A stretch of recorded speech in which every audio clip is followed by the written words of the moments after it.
Hi guys, Midwest Outdoorsman here with initial impressions on a pack that I just ordered. I just got it. Tags are still on it, but I've been looking for the really great pack for hunting, not only for bow hunting but for gun hunting too, doing drives and stuff. And I wanted to get a single sling pack so that my shooting shoulder was exposed, so that I could mount my rifle and not have anything interfering with my bow and stuff. And a single sling pack is about the only thing that's going to do that. And I've had some other ones, like I had the Maxpedition Kodiak Gear Slinger, and there's some fantastically quality bags that are made. But I found that some of them were a little bit too big. That you could put too much stuff in them, so then it was too much weight on that one shoulder. Even if it had a little support strap, it was a little bit too much weight on that shoulder, and hiking miles and miles and miles, it got to be really uncomfortable. So I wanted to go with something a little bit smaller. Maxpedition makes some other smaller ones that actually I have another one on the way. And 511 too, like I have a little bit of a review already on the Moab 10, as you can see right here, with my modifications that I did where I added a waist belt to it. I'm still kind of testing that out. But this pack is made really more to access from the side, to sling around and stuff. And one thing with me is I've learned I kind of like to just have a regular old backpack style where you access it from the top. And that's why I seen this Tenzing tz1140, and I thought, man, this looks like a really good thing, and I got it, and I'm glad I did. First of all, it's made for hunting. It's not just made for tactical stuff. So you have, oh, there goes my alarm. I gotta get that off.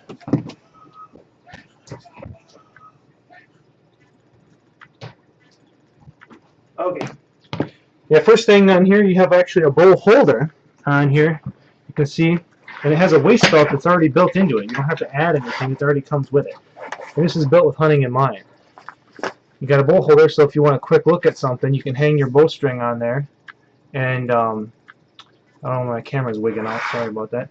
But I don't know, you can hang your bow on there or whatever if you're going to range find something, or if you just want to look through something with your binoculars.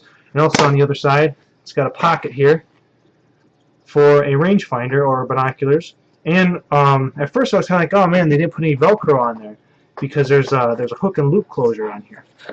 But I can see why they didn't do it. Obviously, it's a hunting pack. They wanted to make it quiet. And so I think what I might do, because there's already these D-rings on the outside, on each side of it, is I'll just put like some kind of a lash between like a retractable cord, like a really mini retractable cord reel, on my binoculars or my rangefinder, attach it to there, and then that way I'll have the best of both worlds. I'll have it really super quiet, easy to access, but then I'll also have peace of mind knowing that that's not going to fall out of there when I'm walking, because it's attached. You know, if it falls out, it'll be attached and I'll know it. So I think that's one thing I'm going to do. It has a quiver attachment mount on here. You could attach other stuff too. It's got 1, 2, 3, 4, 5, 6 or so attachments, so you could put a quiver on here, or whatever else your heart's desire. I guess you could add maybe some Molly type pouches in through here if you wanted as well, for flashlights or whatever. You know, it seems like it's cool as far as being able to customize it that way. I wish there was a little more Molly on this, you know, because it's more of a hunting pack, so you don't have Molly on it like you would like on a 511 or a Maxpedition. But it's still pretty good. You have one lateral here compression strap, so you can put like a shed layer or your jacket, clamp it down, cinch it tight, which I really like, because especially if you're moving around, that's an option to have. You got these really great zipper pulls on here, easy to get at with a glove or something, nice and heavy duty, and they're all the zippers on here are like rain zippers, so the water can't get through, which I like. Open it up, you got a quick access pocket in here, which is just one big deep pocket. And from the pictures, I mean, this is a pretty good sized pocket, but you know, it's not a huge pack, which I like, because it's a total of, I think it's 1140 cubic inches. I think that's why I call it the 1140. And you don't want it too big. You don't want it too heavy, for one, if you've got a bow and stuff on you, and you don't want it to be cumbersome, and you want it to be a light enough weight that it's not going to put all that weight on that shoulder, because it's a single strap, even though it does have a waist belt on it. You want it light enough to be able to move around and stuff, and just to be able to hold enough gear for that day trip.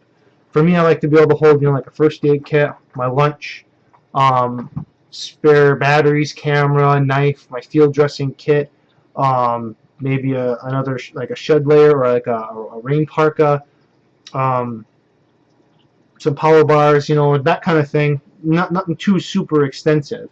I would recommend you could actually even like fold this up and piggyback this on if you're going to be going in after elk. This would be a perfect pack for you. If you're going to go after elk or something and you have like a frame pack, like a Cabela's Alaskan Extreme or something, you could lash this pack either loaded or empty to that pack, and I think it would make just a fantastic combo because you'd have a huge pack that you can use for packing in and packing out your meat that has a frame on it and all that good stuff.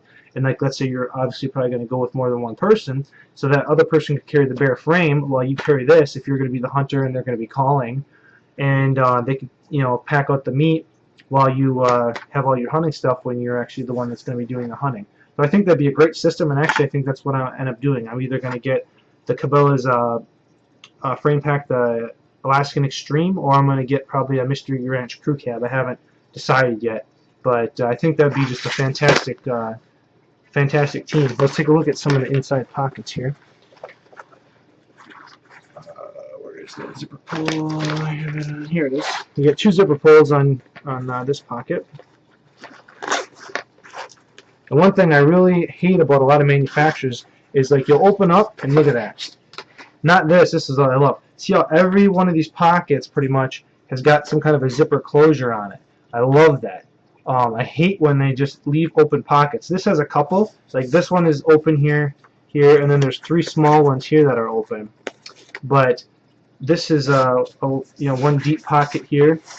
And then this, I don't know if you can see or whatever from the thing, but there's actually stitching here. So these are divided into two different smaller pockets right here. And they're pretty, I mean, they're not very big. I mean, you see I have pretty big hands, but it's 3 fingers there.